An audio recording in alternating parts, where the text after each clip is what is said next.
Petrol और diesel सस्ते हो गए हैं, लेकिन इसका कौन से स्टॉक्स पे असली इम्पैक्ट पड़ेगा? आज मैं आपको 3 सेक्टर्स बताने वाली हूँ जो इस मूव से डायरेक्टली बेनिफिट ले सकते हैं। फ्यूल प्राइस कट एक छोटी न्यूज लग सकती है, लेकिन मार्केट के लिए ये एक बड़ा ट्रिगर होता है, स्पेशली उन सेक्टर्स के लिए जहां फ्यूल मेजर कॉस्ट होता है। सबसे पहला और डायरेक्ट बेनिफिशियरी है ट्रांसपोर्टेशन और लॉजिस्टिक सेक्टर।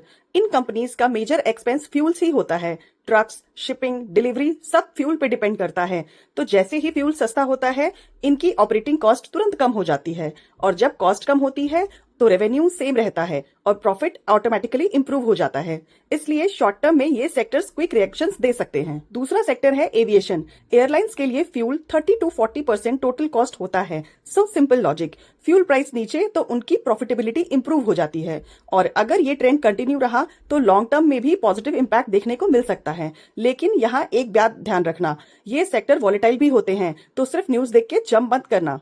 तीसरा सेक्टर है पेंट और केमिकल। ये थोड़ा इनडायरेक्ट सा लग सकता है, पर एक्चुअली काफी इंपॉर्टेंट है। इनका रॉ मटेरियल क्रूड ऑयल से ही लिंक्ड होता है, तो जब फ्यूल और क्रूड ऑयल का प्राइस कम होता है तो इनका इनपुट कॉस्ट भी कम हो जाता है, और जब इनपुट कॉस्ट कम होती है तो मार्जिन्स इंप्रूव होते हैं, जो लॉन्ग टर्म इन्वेस्टर्स के लिए एक इंपॉर्टेंट सिग्नल है। मार्केट हमेशा फ्यूचर को प्राइस करता है।